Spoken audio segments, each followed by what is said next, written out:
Hal-hal janggal pada pakaian dan luka di leher Juwita sebelum terungkap dibunuh oknum TNI.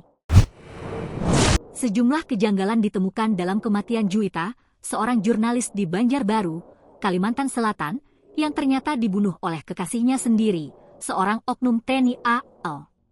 Sebelum diketahui bahwa Juwita dibunuh, korban sempat disebut tewas akibat kecelakaan tunggal.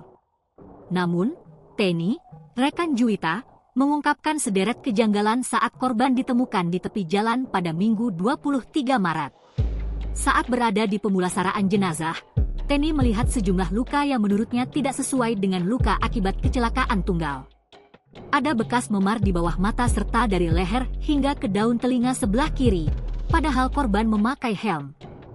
Pakaian Juwita juga tidak kotor seperti yang biasanya terjadi pada korban kecelakaan.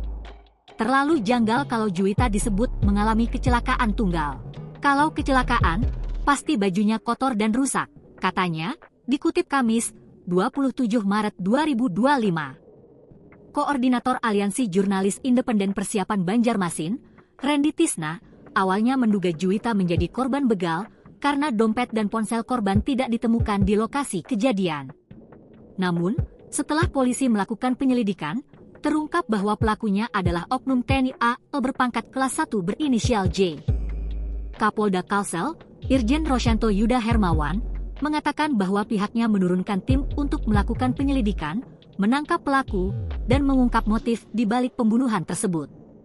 Komandan Polisi Militer Lanal Balikpapan, Mayor Laut Ronald L. Ganap, pada Rabu, 26 Maret 2025, membenarkan bahwa peristiwa yang terjadi di Jalan Gunung Kupang adalah kasus pembunuhan.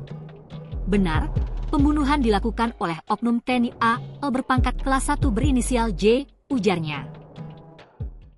Download Tribun X sekarang, menghadirkan lokal menjadi Indonesia.